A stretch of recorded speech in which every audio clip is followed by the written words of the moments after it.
नमस्कार साथियों, देवर्षि जीएस रिसर्च में आपका पुनः स्वागत है। और आप लोगों के साथ बिना देर किए हम बात करेंगे आज मध्य पाषाण काल के बारे में। हमने इससे पहले जो वीडियो आप लोगों के बीच आई थी, हमारी जो क्लासेस आई थी, उसमें था आपको पूरा पाषाण काल के बारे में बताया गया था, जिसमें पूरा पाषाण काल को हम 3 खंडों में पढ़ रहे थे। निम्न पूरा पाषाण काल, मध्य पूरा पाषाण काल और उच्च पूरा पाषाण काल। तो इस तरह से हम लोग जो है सो पूरे पाषाण काल को आज खत्म करेंगे। उसके बाद आगे फिर हम लोग चलेंगे सिंधु घाटी सभ्यता को लेकर के। सिंधु घाटी सभ्यता से उत्तर वैदिक, ऋग वैदिक काल, बौद्ध धर्म, जैन धर्म, महाजनपद काल आदि इत्यादि। इसी तरह से पूरे प्राचीन इतिहास के खंड को हम बहुत जल्द ही समाप्त करने वाले हैं। तो आप हमारे वीडियो को लाइक, सब्सक्राइब और शेयर करना ना भूलें। और सबसे पहले सभी दोस्तों से मैं आग्रह करना चाहूँगा कि आप कमेंट अवश्य करें, क्योंकि आपकी कमेंट के द्वारा ही हमें पता चल पाती है कि हमें कहाँ और बेहतर करने की ज़रूरत है, आपकी रिक्वायरमेंट क्या है। आप भले ही हमारे वीडियो को देख रहे हैं, लेकिन अगर आप कमेंट नहीं करते हैं तो ये आपकी सार्थकता नहीं होगी। तो बिना देर किए हुए हम चलते हैं, पूरा पाषाण काल के बारे में देखते हैं। तो दोस्तों, हमने पूरा पाषाण काल को जो पढ़ा था, पूरा पाषाण काल में हमने 3 खंड के रूप में इसे पढ़ा था। पूरा पाषाण काल, जिसमें से कि हम देखे थे कि एक था निम्न पूरा पाषाण काल, निम्न पूरा पाषाण काल फर्स्ट नंबर में था।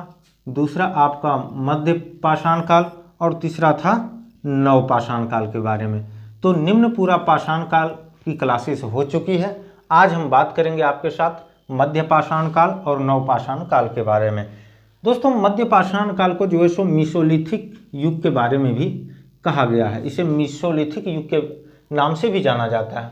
और इसका समय अगर देखें तो 9000 ईसा पूर्व के आसपास माना जाता है। निम्न पूरा पाषाण काल में क्या था कि यहाँ की जो जीवन थी, यहाँ की सभ्यता थी, यहाँ की सभ्यता का हमारा शुरुआत था। और सबसे लंबा पीरियड अगर कहा जाता है तो निम्न पूरा पाषाण काल का ही पीरियड है, सबसे ज़्यादा लंबा। यहाँ पे जीवन का रूप स्वरूप चल कर के किस तरह से आ जाता है कि हम जो है सो हमारी कोई अस्तित्व नहीं थी, हम जानवरों की तरह जीवन जी रहे थे। यहाँ से धीरे धीरे हमारी जीवन में कुछ जो है सो परस्पर जो है सो बेहतर होता चला गया। तो यहाँ पे जीवन का स्वरूप हम देखते हैं तो आखेटक एवं खाद्य संग्राहक था यहाँ का जीवन। शिकार करना और मछली पकड़ना, मतलब यहाँ पे जो भी हम सोच रहे थे केवल अपने भोजन के बारे में ही यहाँ सोच पाते थे। खाद्य वस्तुओं का संग्रह करना, सूक्ष्म पाषाण औजारों का प्रयोग करना। यहाँ हम औजार किस रूप में करते थे तो पत्थर के छोटे छोटे औजार का प्रयोग करते थे।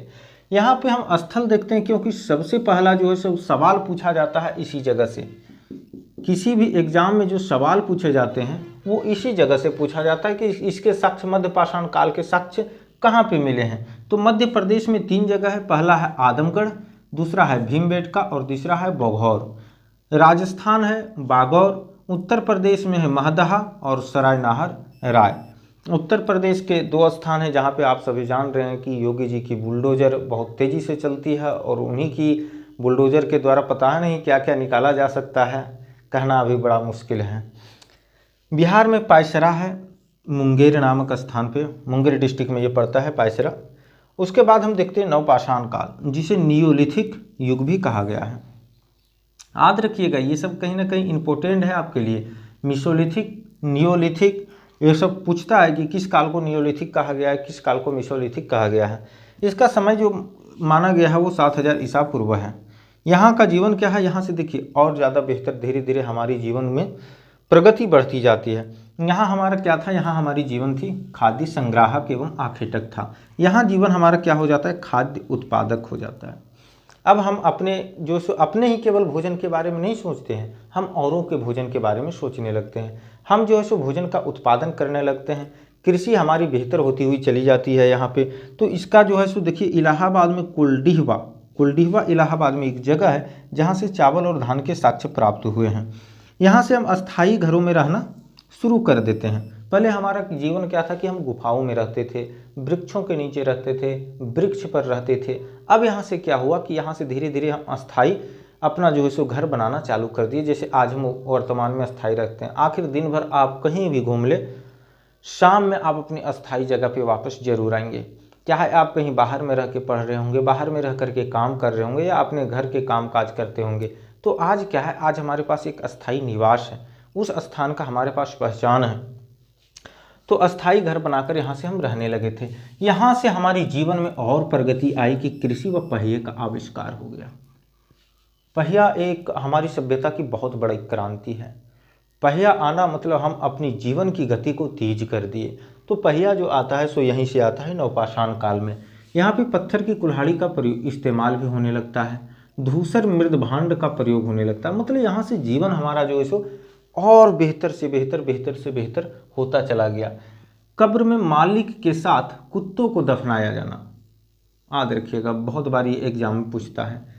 कब्र में मालिक के साथ कुत्तों का दफनाया जाना। अब यहाँ से क्या हुआ, हमारे जीवन में नियम कानून भी आने लगा। मतलब कि हम अगर मरते हैं तो हमें दफनाया जाता है, और दफनाने के बाद हमारे साथ एक कुत्ते भी दफनाए जा रहे हैं। तो इस तरह का चीज़ें यहाँ पे चल करके आ गई। इसके स्थल देखते हैं कि मुख्य स्थल कौन कौन से हैं। तो कश्मीर में है बुर्जहोम और गुफ कराल, ये कश्मीर में है। बुर्जहोम और गुफ कराल कहाँ पे है, कश्मीर में है। उसके बाद उत्तर प्रदेश में हम देखते हैं तो उत्तर प्रदेश में महदहा, कोल्डिहवा और चौपानी मांडो, 3 स्थान है जो आपका उत्तर प्रदेश में है। कर्नाटक में संगनकल्लू और पिक्कलीहल। कर्नाटक में कौन कौन से स्थान है, संगनकल्लू और पिक्कलीहल, 2 स्थान कर्नाटक में है। बिहार में आपका चिरांद नामक स्थान से इसके साक्ष्य प्राप्त हुए हैं, और बलूचिस्तान में मेहरगढ़ में इसके साक्ष्य प्राप्त हुए हैं। असम में दायोजली और सारूतारू। तो दोस्तों ये हमारा था, ये पूरा पाषाण काल के बारे में हम पढ़ रहे थे, जिसमें हम 3 काल पढ़े, निम्न पूरा पाषाण काल, मध्य पाषाण काल और नवपाषाण काल के बारे में। तो ये पाषाण काल आपका कंप्लीट हो गया, और इससे बाहर मैं वादा करता हूँ आपसे कि इससे बाहर कहीं से क्वेश्चन आपके नहीं पूछे जाने वाले हैं। अगर आप जेपीएससी, बीपीएससी, जेएसएससी या जिस भी एग्जाम का, राष्ट्रीय स्तर का एग्जाम, या तो फिर आप अपने राज्य स्तर के एग्जाम की तैयारी कर रहे होंगे, इससे बाहर यहाँ से क्वेश्चन नहीं पूछते हैं। अगर इससे ज़्यादा यहाँ पे आप मेहनत करते हैं इस टॉपिक पे, तो आप अपनी मेहनत की बर्बादी कर रहे हैं फिर, क्योंकि आप प्रीवियस ईयर्स का क्वेश्चन पेपर उठाइए और देखिए कि पाषाण काल से कितने क्वेश्चन आते हैं। तो दोस्तों आपके साथ मैं लगातार बेहतर करने की कोशिश कर रहा हूँ, और आप भी हमारे साथ लगातार बने हुए हैं। तो थोड़ा सा आप जो है प्रत्येक वीडियो में कमेंट जरूर कीजिए कि आखिर ये वीडियो आपको कैसी लगी, और दोस्तों के साथ शेयर करना ना भूले, सब्सक्राइब करना ना भूले, और लाइक करना ना भूले दोस्तों। तो आप सबों के लिए धन्यवाद। फिर हम मिलते हैं आप लोगों के साथ अगली क्लास में, और इतिहास की पूरी खंड की पढ़ाई हम लोग इसी तरह से बेहतर तरीके से करेंगे। आप इसको नोट कीजिए, ताकि आने वाले टाइम में आपके दिमाग से अगर निकल जाए, आपके दिमाग से डिलीट हो जाए, तो आप उसको रिकवर कर पाएँ अपने नोट्स को देखकर। तो आप सबों को धन्यवाद।